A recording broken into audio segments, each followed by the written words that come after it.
Hello everyone, welcome to sleepy classes. तो आज हम करंट अफेयर्स जो कि न्यूज़पेपर से ही होते हैं हर दिन के, उसको डिस्कस करेंगे एंड उससे रिलेटेड मल्टीपल चॉइस क्वेश्चन जो होंगे उसको डिस्कस करेंगे 3 अक्टूबर 2025 के। ठीक है, टू बिगिन विद अगर हम देखें तो आपकी पहली जो न्यूज़ कह रही है, fuel oil demand defies forecast due to Red Sea disruptions. तो रेड सी के आसपास की अब जो बॉर्डरिंग कंट्रीज हैं उनके ऊपर थोड़ा सा फोकस दीजिए।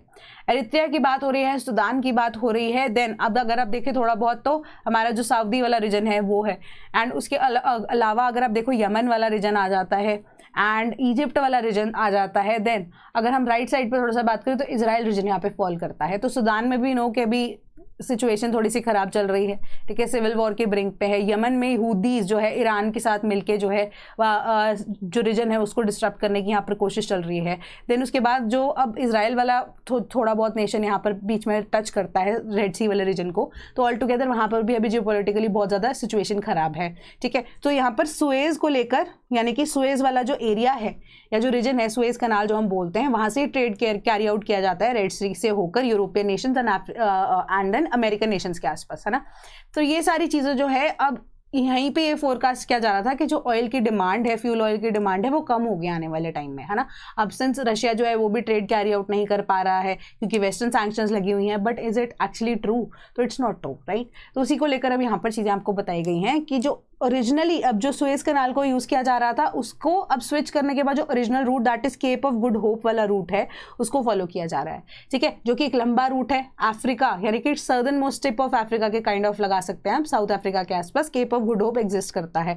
तो ऑल्टरनेटिव रूट को यहाँ पर लेकर जा रहे हैं, है ना। तो इससे क्या होगा, ऑयल की डिमांड जो है वो अब ज़्यादा होगी मार्केट के अंदर।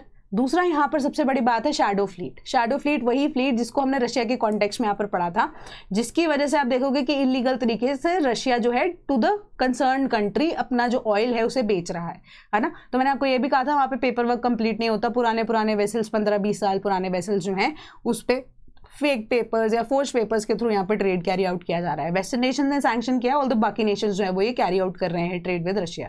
तो अब इस वजह से जो ऑयल की डिमांड है वो भी बहुत ज़्यादा बढ़ रही है। तो उस चीज़ को यहाँ पर देखते हैं एक बार कि जो ऑयल की डिमांड है ऑल टुगेदर बढ़ी है। हर तरह का जो डिमांड को लेकर यहाँ पर फोरकास्ट किया गया था उसको डिफाई कर रही है, यानी कि इंक्रीज हुई है ग्लोबल लेवल पर डिमांड। पहली चीज़ केप ऑफ गुड होप की वजह से लंबे रास्ते से जो व्हीकल्स हैं या जो वेसल्स हैं वो जा रही हैं ऑल टुगेदर। एंड जो जितना भी अगर आप देखोगे वेसल्स हैं वो पुराने तरह की यहाँ पर स्पेसिफिकली जिसमें शैडो फ्लीट है उसमें पुराने तरह के वेसल्स अगर इनकलकेट हो रहे हैं तो वो डीजल इंजन्स को या पुराने इंजन्स को यूज़ कर रहे हैं। वहाँ पे किसी भी तरीके से आप देखो कि ऑल्टरनेटिव रूट को अडॉप्ट करने का या ऑल्टरनेटिव फ्यूल को अडॉप्ट करने का ऑप्शन अवेलेबल नहीं है। तो इस वजह से क्या हो रहा है, ज़्यादा रिक्वायरमेंट ऑयल की यहाँ पर बढ़ रही है ना। वही पुराने जो इंजन्स को अगर आप यूज़ कर रहे हो वहाँ पे तो ऑयल की रिक्वायरमेंट ज़्यादा होती है। ऑल्दो उन्होंने स्क्रबर्स जो कि एक तरह से स्पेशलाइज्ड चिमनीज हैं, जो कि अब या डिवाइसेस की तरह आप इनको मान सकते हो, जो कि एक्स्ट्रा गैसेज जो हैं वो इन्वायरमेंट में नहीं जाने देती, बट ऑल टुगेदर पुराने फ्यूल्स को यहाँ पर यूज़ किया जा रहा है। सो अब यहाँ पर डिमांड बढ़ रही है। तो गैसोलीन की कंजम्पशन जो है वो 1.9% से बढ़ गई है। फ्यूल ऑयल की जो डिमांड है 4.8% से बढ़ गई है, that is 6.5 million barrels per day 2025 के अकॉर्डिंगली। ये इंटरनेशनल एनर्जी एजेंसी की रिपोर्ट आपको बता रही है। फ्यूल ऑयल की जो डिमांड है 1.6% से ही सिर्फ और सिर्फ बढ़ी है। ठीक है, अब यहाँ पर क्या हो रहा है कि ये बोल रहे हैं कि यूरोपियन नेशंस जो है उनकी एनर्जी की एक्सपेक्टेशन या एनर्जी की प्रोडक्शन की एक्सपेक्टेशन बहुत ज़्यादा थी, बट वो उन्होंने क्या किया है, अंडर परफॉर्म किया है। इसके पीछे का क्या रीज़न है, hotter summers in the Middle East and North Africa. ठीक है, अब दैट इज कि oil use in the power generation has slightly outperformed the agency's expectations in recent years, largely due to hotter summers in the Middle East and North Africa. अब अगर ये hotter summers हो रहे हैं और European Nations भी तो alternative आप देखो कि फ्यूल्स की अडॉप्शन भी हो रही है, बट अब हॉटर समर्स हो रहे हैं यहाँ पर मिडिल ईस्ट के अंदर एंड ईस्टर्न अफ्रीका की तरफ अगर आप देखो तो ये दोनों नेशंस में से specifically Saudi Arabia and Egypt क्या कर रहे हैं कि सिंस वो अपनी खुद के रिजर्व्स को यहाँ नहीं छेड़ना चाहते, ठीक है, या वहाँ पे उनकी खुद की इंडस्ट्री जो है वो लो जा रही है। ठीक है, इसके पीछे का एक मेजर कारण यही है कि उनको रशिया से सस्ता ऑयल जो है वो इंपोर्ट होता है। ठीक है, जिस वजह से इनकी इंपोर्ट जो है वो भी बहुत ज़्यादा ड्रास्टिकली यहाँ पर उसमें रेज आया है, इंक्रीज आया है। तो इसी वजह से क्या हो रहा है कि ये दोनों के दोनों नेशंस जो है वहाँ से सस्ता ऑयल जो है वो लेकर वो बाकी नेशंस को सप्लाई कर रहे हैं। वही सेम चीज़ जो इंडिया थोड़े टाइम पहले यहाँ पर कर रहा था। ठीक है, सो इस वजह से क्या होता है कि इजिप्ट एंड सऊदी को ऑल टुगेदर अगर आप देखो तो 2024 के अंदर 33% जो ऑयल का इंपोर्ट है वो उससे बढ़ गया है, and 31% that is higher in 2025 as compared to 2023। तो ये आपको ये डेटा बता रहा है। तो ऑयल क्या कर रहे हैं, ये to free up more of its crude for export, उसके लिए फ्री कर रहे हैं, ठीक है, कि मैक्सिमम हम बना एक्सपोर्ट कर लेते हैं जो कि हम सेल्फ यहाँ पे प्रोड्यूस कर रहे हैं, बट अगर हम रशिया से सस्ता खरीद सकते हैं वही हम इंपोर्ट करके अपने यूजेज के लिए भी यूज़ कर सकते हैं, उसी को ही आगे थोड़े से महंगे दाम में बेच सकते हैं, ठीक है। सो इसकी यही आपको मेजर चीज़ यहाँ पर बताई गई, केप ऑफ गुड होप के थ्रू यहाँ पर होके जा रहे हैं इंस्टेड ऑफ द सुएज कनाल, ठीक है। फ्यूल की जो डिमांड है इसी वजह से भी बढ़ जाती है, रूट आपका लंबा हो जाता है। वेसल जो है वो 2023 के ऑनवर्ड्स यहाँ पर रीजन में जाना मना है, उनको मना भी क्या, वो अवॉइड कर रहे हैं सिंस जो पोलिटिकली यहाँ पर एक्टिविटी बहुत ज़्यादा देखने को मिल रही है। वेस्टर्न सैंक्शंस जो है वो रशिया एंड ईरान के ऊपर भी लगी हुई हैं, बट सिंस अगर आप देखो यहाँ पर शैडो फ्लीट जो है ऑफ एजिंग वेसल्स, उनकी जो आप देखोगे एक्टिविटी बहुत ज़्यादा बढ़ गई है, ठीक है। अब इस वजह से वो क्या करते हैं, they are likely running on high sulphur fuel oil, या जिसको हम HSFO बोलते हैं। तो इससे क्या है कि ऑयल की डिमांड जो है वो बढ़ रही है, क्यों, क्योंकि उनकी कंजम्पशन फ्लीट की या शैडो फ्लीट की बहुत ज़्यादा होती है, एंड ये एक ओपेक ओनरशिप स्ट्रक्चर को फॉलो करते हैं। They sell without top tier western insurance और सेफ्टी सर्टिफिकेशन कवर, तो ऐसे ही बेचे जा रहे हैं तेल, ठीक है। सो अब 1200 से 1600 टैंकर्स इसके अंदर यहाँ पर शैडो फ्लीट के अंदर होते हैं। अगर आप देखो वर्ल्ड में तो ऑलमोस्ट 1/5 या 1/4 जो डेटा आपको यही बताता है कि that is 2% of the global demand, तो ये सिर्फ शैडो फ्लीट ही ऑयल की कर रहा है, ठीक है। बंकर डेटा जो इंटरनेशनल मैरीटाइम ऑर्गेनाइजेशन के थ्रू यहाँ पे प्रोड्यूस किया गया है, उन्होंने आपको बताया कि 15 से 20 साल जो है इनकी एज जो है वो हो चुकी है, एंड ऑल टुगेदर अगर आप देखो तो 1/5 जो फ्लीट यहाँ पर वेसल जो घूमती हैं फॉर ट्रेड पर्पसेस, उसमें से 1/5 जो है वो शैडो फ्लीट ही अकाउंट करती है, ठीक है। सो मेजर आप देखोगे कि नंबर ऑफ शिप्स जो है वो शैडो फ्लीट का ही पार्ट है। देन आपको क्वेश्चन यहाँ पे पूछा गया, consider the following with respect to Farasan islands. तो फरासन आइलैंड जो है ना वो रेड सी के अंदर ही फॉल करते हैं। तो अब अगर आप इसकी पोजीशनिंग देखोगे या इनकेस अगर आपको पता होगा तो आप देखोगे कि बहुत ज़्यादा स्ट्रेटेजिकली इंपॉर्टेंट पोजीशन है ये, ठीक है। Farasan islands are a large islands and isolates of uplifted coral reef. Second statement कह रही है climate is arid and tropical characterized by high mean annual temperatures and low annual rainfall. Which of the statements above is और are correct?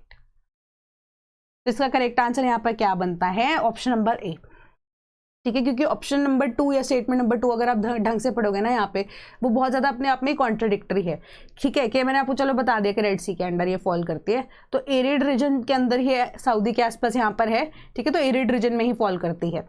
Tropical है, चलो मान लेते हैं, ठीक है, वैसे नहीं है पॉसिबिलिटी इसकी कि एरिड भी है और ट्रॉपिकल भी है, चलो एक सेकंड के लिए मान भी लेते हैं। Characterised by high mean annual temperature. अब अगर कोई भी रीजन वो ट्रॉपिकल एरिया के अंदर फॉल करती है वहाँ पे मीन टेम्परेचर कभी हाई नहीं होता, ठीक है। It is a constant temperature, mean temperature या एनुअल मीन टेम्परेचर जिसको आप बोलते हैं वो कॉन्स्टेंट रहता है, एंड लो रेनफॉल तो बिल्कुल नहीं होती, रेनफॉल वहाँ पर ज़्यादा होती है। सो दैट मीन्स ये ट्रॉपिकल नहीं, एटलीस्ट ये सब ट्रॉपिकल रीजन की यहाँ पर बात कर रहा है, ठीक है। तो सेकंड स्टेटमेंट आपकी इसी तरीके से इनकरेक्ट हो जाती है। एंड फरासन आइलैंड्स की अगर मैं आपको पोजीशनिंग की बात करूं यहाँ पर बिल्कुल एग्जिस्ट कर रहे हैं, एंड सऊदी अरेबिया जो है उसके कंट्रोल में, उसकी टेरिटरी में ये फॉल करते हैं, ठीक है। सो ऑल टुगेदर यहाँ पर ये बहुत इंपॉर्टेंट है जियोपॉलिटिकली भी। सेकेंडली अगर हम इन्वायरमेंट के पर्सपेक्टिव से देखें तो आप फर्स्ट स्टेटमेंट यहाँ पढ़ रहे होंगे uplifted coral reef. Uplifted coral reef क्या होती है कि एक्चुअली में ये जो आइलैंड्स है ये कोरल से ही बने थे, ठीक है, काफ़ी साल पहले। अब कोई भी ऐसा क्लाइमेट के चेंज का इम्पैक्ट होता है तो कोरल्स क्या कहते हैं, क्या करते हैं, जूज़ैंथेले को एक्सपेल कर देते हैं टेम्परेरी पीरियड ऑफ टाइम के लिए, है ना। तो अब क्या होता है कि अगर यही स्ट्रेस का पीरियड प्रोलॉन्ग्ड टाइम के लिए चलता रहे तो कोरल्स इवेंचुअली मर जाते हैं, है ना। अब वो हार्ड कोरल्स होते हैं तो एक्सोस्केलेटन्स होते हैं, तो इस वजह से जो आइलैंड है वो कोरल्स के बेसिस पे बना है।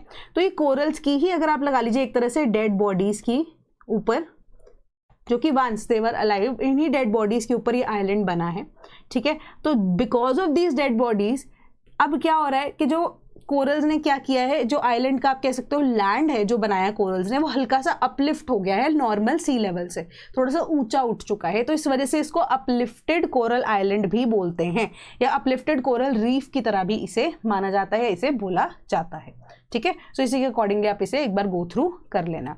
Then PLI scheme for textile sector likely to be reversed. तो PLI सेक्टर के अंदर टेक्सटाइल्स में जो स्कीम थी वो यही थी कि प्रोडक्शन जितनी होगी, जितनी डिमांड होगी, कि उसी के बेसिस पे प्रोडक्शन को हर साल बढ़ाते रहोगे, टेक्सटाइल सेक्टर को हमें अब बनाना है, बढ़ाना है। सो अब इस वजह से क्या हो रहा है, इसके अंदर एक एडिशन को और इंक्लूड कर दिया गया है, दैट इज कि मैन मेड फाइबर टेक्सटाइल्स का इसका पार्ट बना दिया गया है। मैन मेड टेक्सटाइल्स फाइबर का क्या काम होगा कि वो अब एक्सपैंड करेंगे अपॉर्चुनिटी फॉर स्मूदर इंप्लीमेंटेशन, यानी कि एक अलग से ही आपने देखा होगा कि कोई भी कपड़ा होता है ना, जब जो भी अब रिलेट कर पाएंगे, कपड़ा होता है उसके ऊपर एक HSN कोड होता है जिसके थ्रू ये पता लगता है कि वो कैसे बनाए गए हैं, ठीक है। सो अब यही HSN कोड स्पेसिफिकली किसके लिए, ये मैनमेड टेक्सटाइल्स के लिए, मैनमेड फाइबर्स के लिए भी यूज किया जाएगा, जिसके अकॉर्डिंगली अब MMF अपैरल के लिए एंड 9 ऐसे कोड जो होंगे वो फैब्रिक्स के लिए एलोकेट किए जाएंगे। सो अब जो कि ऑलरेडी एग्जिस्टिंग इंडस्ट्रीज हैं बट इसका पार्ट यहाँ पर बनना चाहते हैं, उनके लिए इन्वेस्टमेंट क्राइटेरिया 150 करोड़ कर दिया है पार्ट 1A के लिए एंड 50 करोड़ पार्ट 2A के लिए। तो एक बड़ी फैक्ट्री के लिए, एक छोटे MSMEs के लिए यहाँ पर बात हो रही है, बट शर्त उनकी यही है कि हर साल इंक्रीमेंट होनी चाहिए आपके टर्नओवर में 10%, ठीक है। तो एक तरह से ये फ्लेक्सिबल है, इंडस्ट्री फ्रेंडली है and ease of doing business के ऊपर टारगेट करता है, ठीक है। तो ऑल टुगेदर इसका करेक्ट आंसर अगर आप देखो क्वेश्चन के अकॉर्डिंगली, तो स्कीम्स एंड फीचर्स पे आपको क्वेश्चन दिया गया है। Samarth, make in India, PM Mitra, skill India initiative, ATUFS is zero effect zero defect, how many pairs are correctly matched. तो इसका करेक्ट आंसर बनता है ऑप्शन नंबर A, ओनली 1, ठीक है। तो only 1 is the correct answer. तो यहाँ पे करेक्टली आपको मैं बता देती हूँ, समर्थ जो स्कीम है वो that is scheme for capacity building in textile sector. वो आपको क्या कहती है यहाँ पर कि हमें अलाइन करनी है अपनी policies as per the guidelines of skill India. Then आपकी जो सेकेंड स्कीम थी that is PM Mitra. PM Mitra जो है मेक इन इंडिया की यहाँ पे स्पेशली बात करती है, ठीक है। नए ऐसे प्रोजेक्ट्स को, साइट्स को ढूंढ के इंफ्रास्ट्रक्चर को डेवलप करने की बात हो रही है, तो मेक इन इंडिया इनिशिएटिव, ताकि इंप्लॉयमेंट भी बूस्ट हो सके। देन ATUFS जो कि खुद से फिर से मेक इन इंडिया की यहाँ पे बात कर रही है, बट वो zero effect and zero defect की पॉलिसी पे चलती है। मेक इन इंडिया हो बट किसी भी तरह का यहाँ पर इफेक्ट एंड डिफेक्ट ना हो पाए, ठीक है। तो करेक्ट आंसर इसका ऑप्शन नंबर A बनता है। Government hikes wheat MSP by 160 rupees per quintal कि 6.59% से इंक्रीज हुआ है MSP के लिए मिनिमम सपोर्ट प्राइस, यानी कि वही मिनिमम अमाउंट जिसके बेसिस पे कोई भी फार्मर की प्रोड्यूस है वो गवर्नमेंट ही प्रोक्योर कर लेगी, तो मिनिमम अमाउंट इतना ही मिलना चाहिए। एंड मंडी में भी, मार्केट रेट में भी जो मिनिमम अमाउंट है वो एक पर्टिकुलर प्रोड्यूस का, इन दिस केस अगर हम वीट की बात करें, उससे कम में नहीं होना चाहिए प्रोक्योर, ठीक है। तो MSP जो है वीट की 2585 पर क्विंटल 2026-2027 के लिए यहाँ पर रखी गई है। अभी इसी साल के लिए करंटली ये 2425 पर क्विंटल पे रखी गई थी। एंड वीट जो है एक मेन राबी क्रॉप है, विंटर क्रॉप है, राबी मतलब विंटर क्रॉप है। सोइंग जो है वो अक्टूबर के अंदर होती है, हार्वेस्टिंग की बात करें मार्च ऑनवर्ड्स है। गवर्नमेंट ने एक रिकॉर्ड यहाँ पर वीट प्रोडक्शन का टारगेट का 119 million ton per year for the year 2025-2026 के क्रॉपिंग ईयर के लिए यहाँ पर अचीव भी किया है, ठीक है। सो अब क्वेश्चन आपका देख लेते हैं, MSP से रिलेटेड तो है ही, क्योंकि MSP की यहाँ पे बात हो रही है तो GDP की भी बात होनी चाहिए, है ना। तो आपको पता होना चाहिए कि GDP बेसिक्स आपका ये NCERT से क्वेश्चन पूछा गया है। You have to match list 1 with list 2, ठीक है। Income method, expenditure method, real GDP या नॉमिनल GDP, आपको ये टर्म्स जो है एक्चुअली में रटे हुए होने चाहिए, ठीक है। Income method calculated at current prices, ठीक है। Expenditure method calculated at constant prices, real GDP aggregate two of final expenditure, nominal GDP aggregate of factor incomes. तो हमें पता है कि जब हम अपनी GDP को कैलकुलेट करते हैं साल के अंदर, तो हमारे पास 3 मेथड्स होते हैं। आउट ऑफ दोज 3 मेथड्स 2 यहाँ पर दिए गए हैं। इनकम मेथड से क्या होता है कि कोई भी पर्सन की पर्सनल डिस्पोजेबल इनकम जब आप निकालते हो कि बेस्ड ऑन इनकम की कितनी इन्वेस्टमेंट हो रही है, कितनी सेविंग हो रही है। एक होता है आपके पास एक्सपेंडिचर मेथड। एक्सपेंडिचर मेथड में आप देखते हो कि सरकार कितना खर्चा कर रही है GDP के लिए, एंड एक्चुअली में हमारे पास जो फाइनल गुड्स हैं वो कितने ज़्यादा प्रोड्यूस हुए। तो यहाँ पर इंटरमीडिएट गुड्स जो है उनको कंसिडर नहीं किया जाता, फाइनल प्रोडक्ट्स को इंक्लूड किया जाता है। तो इसी के बेसिस पे आप ये देख सकते हो कि एग्रीगेट ऑफ फैक्टर इनकम्स यहाँ पर बात हो रही है। फैक्टर इनकम जो है वो फैक्ट्री में यूज करोगे, एक्सपेंडिचर में ही यूज करोगे, तो आपका 2 जो है वो 4 के साथ जाएगा। इनकम मेथड की जब हम बात करें, फाइनल एक्सपेंडिचर की बात हो रही है, एग्रीगेट ऑफ फाइनल जो फाइनल आपके एक्सपेंडिचर यहाँ पर कितने ज्यादा हो रहे हैं, कितने व्यक्ति ने कितनी इन्वेस्टमेंट की, कितनी सेविंग की, ठीक है। देन आपके पास जो रियल GDP आती है, नॉमिनल GDP आती है। Real GDP is the actual figure जो कि हर साल के एंड में आपको पता लगती है कि कितनी जीडीपी थी। नॉमिनल जीडीपी जो कि अब हम डिस्कस करते हैं हर महीने की कितनी ज़्यादा आई है, वो अब किस बेसिस पे होंगी, वो करंट प्राइसेस पे तो डिस्कस होती है, तो नॉमिनल जीडीपी जो आपकी करंट प्राइसेस पे आएगी। रियल जीडीपी की बात करें तो वो कॉन्स्टेंट प्राइसेस पे यहाँ पर डिस्कस की जाएगी, जो कि एवरेज के बेसिस पे कि साल में कितने रहे, क्या कॉन्स्टेंट प्राइस है। एक्चुअली में फिगर हमारे पास सभी साल के बाद निकल के आती है, बट कॉन्स्टेंट की अगर हम यहाँ पर चेक करना चाहें तो उसके अकॉर्डिंगली चीज़ें होती है। ठीक है, इनकम मेथड में आप देखोगे कि फैक्टर इनकम को यहां पर ध्यान में रखा जाता है। एक्सपेंडिचर मेथड जो है वहां पे एग्रीगेट ऑफ फाइनल एक्सपेंडिचर्स कितने हुए हैं। रियल जीडीपी की बात करें कांस्टेंट प्राइसेस पे होती है, नॉमिनल जीडीपी की बात करें करंट प्राइसेस पे कैलकुलेट होती है। तो आंसर आपका करेक्ट आंसर क्या बनता है, ऑप्शन नंबर सी। ठीक है, तो इनकम मेथड में आपकी जो फैक्टर इनकम की एक्टर जो एग्रीगेट वैल्यूज होती है, फैक्टर इनकम्स क्या क्या होती हैं कि आप देखोगे कि आपकी जो लेबर है वो आपके केस में जो फैक्टर्स है वो चेंज हो जाते हैं, है ना, कि आपको बाहर से कौन से net factor income from abroad जब हम बात कर रहे होते हैं तो उसी के अकॉर्डिंगली चीज़ें जो है वो निकल के आती हैं। एंड में आपके पास पर्सनल डिस्पोजेबल इनकम जो है वो निकल के आती है। देन जिसकी वजह से आप क्या कर सकते हो, पर कैपिटा इनकम को डिसाइड कर सकते हो बेस्ड ऑन डिफरेंट फैक्टर्स। ठीक है, डिफरेंट इंडस्ट्रीज के अंदर भी। इनका एक्सपेंडिचर मेथड की जो हम बात करें तो एग्रीगेट फाइनल एक्सपेंडिचर आपका कितना यहाँ पर हुआ है फिनिश प्रोडक्ट्स को लेकर। Real GDP, constant prices, nominal GDP, current prices. Then Madhya Pradesh जो supreme court to treat 50% quota cap as flexible. तो अब हमें पता है कि मंडल कमीशन हमारे पास 1990s के अंदर आया था, तो उसके बाद जो अब सुप्रीम कोर्ट की जजमेंट आई थी, कौन सी जजमेंट आई थी मुझे कमेंट बॉक्स में ज़रूर बताना। तो वो जो जजमेंट है उसके बेसिस पे उन्होंने बोला था कि जो आपकी रिजर्वेशन है, ठीक है, वो रिजर्वेशन ऑल टुगेदर दी जानी चाहिए, पक्का ही पक्का दी जानी चाहिए, बट उसके ऊपर कैप लगा दी गई थी उन्होंने 50% की। अब आगे जाके जब EWS की बात आई तो उन्होंने बोला वो रिजर्वेशन का पार्ट यहाँ पर नहीं है, तो उसको हम एक्सक्लूड कर सकते हैं, जिसके बाद 10% रिजर्वेशन EWS को दी गई थी। बट इनिशियली हमारे पास जो SCs STs की हम बात कर रहे हैं 50% से ज़्यादा हम उनको भी रिजर्वेशन नहीं दे सकते थे। एंड उसके बाद जो OBC कैटेगरी है उसको अगर इन्वॉल्व करने की बात की जा रही थी, बोला जा रहा था कि हाँ चाहे इंक्लूड कर सकते हो बट ये रिजर्वेशन 50% से ऊपर नहीं जाएगी।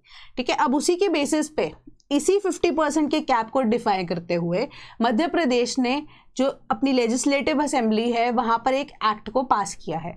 ठीक है, जिन्होंने, अब कौन सा एक्ट है, मध्य प्रदेश लोक सेवा reservation for schedule caste, schedule tribes and other backward classes amendment act 1994, उसको अमेंड करके 2019 के बाद से अब उन्होंने दोबारा से अमेंड किया है।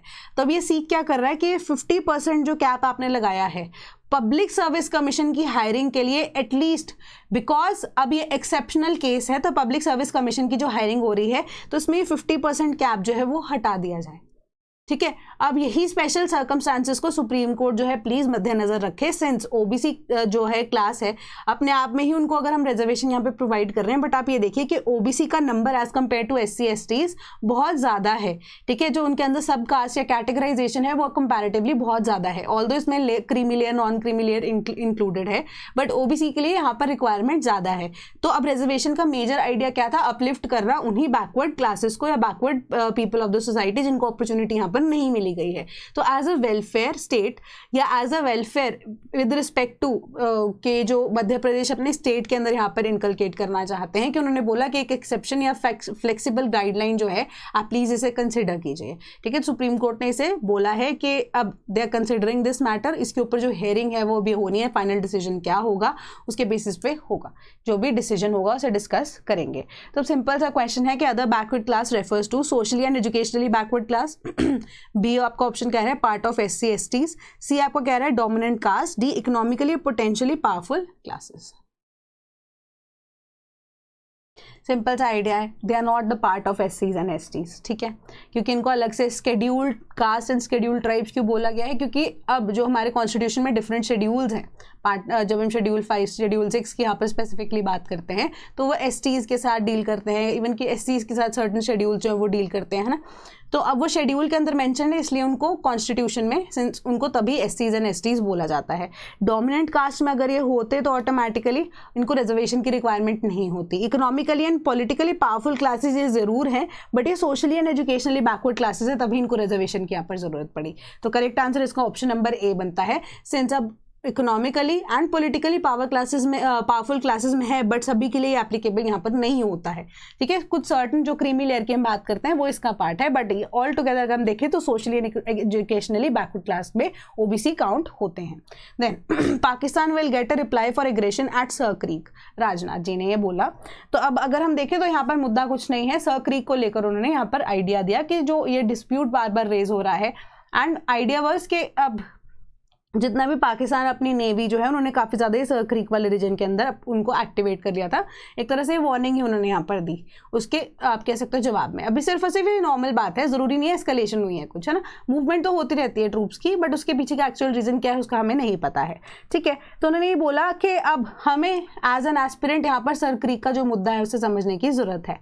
तो सर क्रीक जो है एक डिस्प्यूट है जिसके अकॉर्डिंगली अगर आप देखोगे कि ग्रीन लाइन जो है वो पाकिस्तान यहाँ पर क्लेम कर रहा है, ठीक है। एंड अगर आप देखो यहाँ पर कि जो रेड लाइन है, रेड लाइन के अकॉर्डिंगली वो इंडिया है that is seeking a neutral stance, के सर क्रीक वाला जो रीजन है वो पाकिस्तान को यहाँ पर देने की बात हो चुकी थी। जो सर क्रीक है वो एक तरह से आप लगा लीजिए इंटरनेशनल बॉर्डर को यहाँ पर मेंशन करता है, उसी के अकॉर्डिंगली हम अलाउ भी करते हैं उस चीज़ को, हम उस चीज़ को मानते भी हैं। But Pakistan on the other hand यहाँ पर क्या कहता है कि यही ग्रीन लाइन के अकॉर्डिंगली हम फॉलो करेंगे चीज़ों को। अब इतने से एरिया के पीछे का रीजन क्या है या रीज़न क्या है उनको कि पाकिस्तान को ये एरिया चाहिए ही क्यों? वैसे एक्चुअली में वो सारा का सारा कच्छ वाला रीजन या आप कह सकते हो ये क्रीक वाला रीजन ऑल टुगेदर सिंध के बाद ये इंडिया का पार्ट नहीं बनने देना चाहते थे, they wanted it to be a part of Pakistan, ठीक है। क्योंकि अब उन्होंने यहाँ पर बोला कि रिक्वायरमेंट के बेसिस पे इवन जो सिंध का ही पार्ट है ये सर क्रीक वाला रीजन जो है ऑल टुगेदर, ठीक है। सो अब इसको आपने इंडिपेंडेंस के बाद इंडिया का पार्ट क्यों बना दिया? क्योंकि सिंध जो है वो पाकिस्तान के पास चला गया एंड कच्छ वाला रीजन जो है वो गुजरात का पार्ट यहाँ पर बना दिया गया, इंडिया का पार्ट बना दिया गया। तो उन्होंने ये बोला कि सर क्रीक वाला रीजन जो है वो ऑटोमेटिकली एज पर डिफरेंट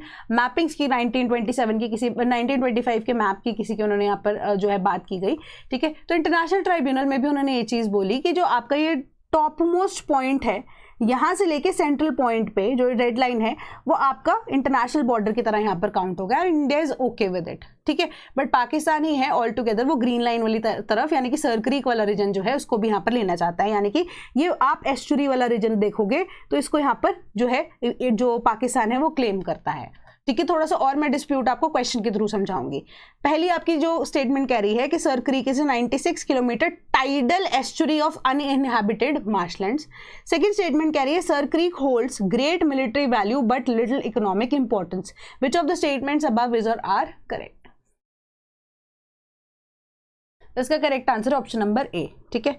ए आंसर इसका है, option number A is the correct answer, ठीक है। तो इसके पीछे का रीजन क्या है? तो अभी सर क्रीक वाला जो रीजन है ना जो मैप के थ्रू अगर हम देख रहे हैं तो 96 किलोमीटर का एरिया है, बट अगर आप देखो तो ये टाइडल एस्चुरी यहाँ पर वर्ड यूज किया गया है। एस्चुरी क्या होती है?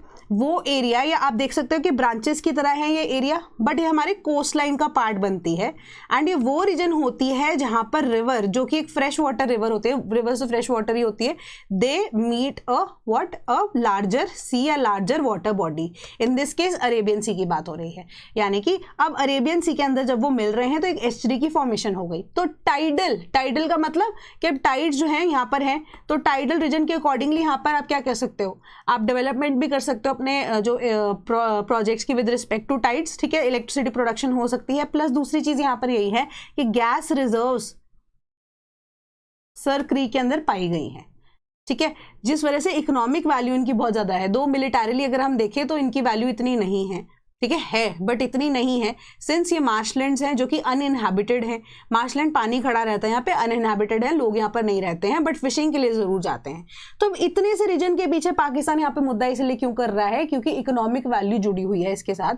प्लस अगर यही ग्रीन लाइन के बजाय ये जो रेड लाइन है जिसको अभी तक फॉलो किया जा रहा है तो इस बेसिस पे अगर चलता भी है पाकिस्तान तो इंडिया का एक्सक्लूसिव इकोनॉमिक जोन जो है वो हल्का सा एक्सटेंड हो जाता है, जो कि इन दिस केस अगर आप देखो अगर ग्रीन लाइन को फॉलो किया जाएगा तो नहीं हो पाएगा, वो एक लिमिटेड ईईजेड यहां पर रह जाएगा, ठीक है। सो इसी बेसिस पे ताकि सारा का सारा सर क्रीक पाकिस्तान के पास चला जाए, इसी वजह से वो चाहते हैं कि जो इकोनॉमिक वैल्यू है उसकी यहां पर हार्नेस की जा सके।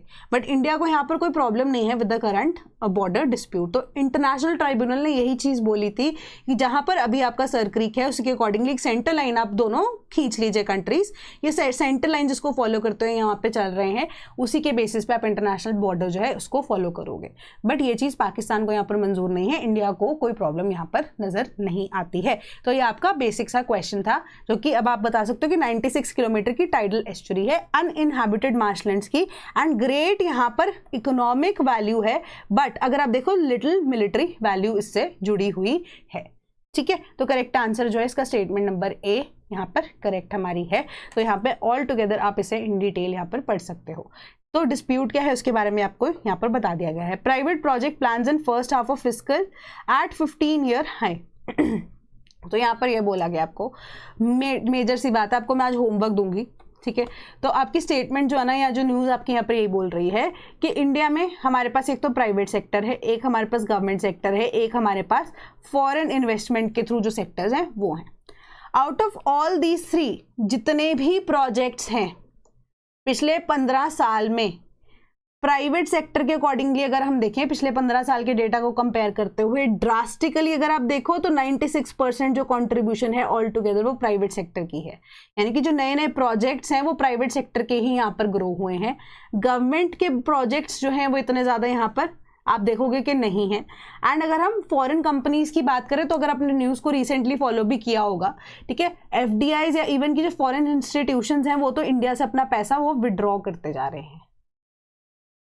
ठीक है, उनकी तरफ से भी इतने कोई प्रोजेक्ट्स जो हैं वो अंडरटेक यहाँ पर नहीं किए गए हैं।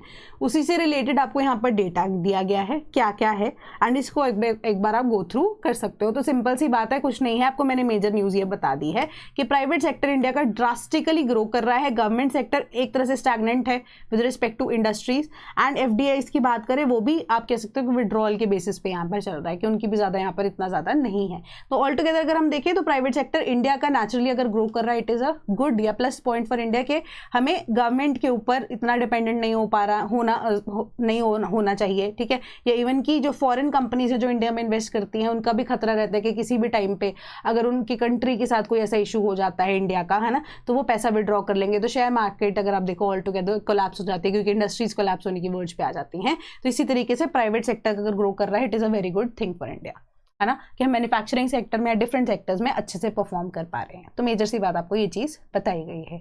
ठीक है, सो अभी नवरात्रि के लिए अगर आप देखो तो लास्ट आपका ये डिस्काउंट 2 अक्टूबर तक था।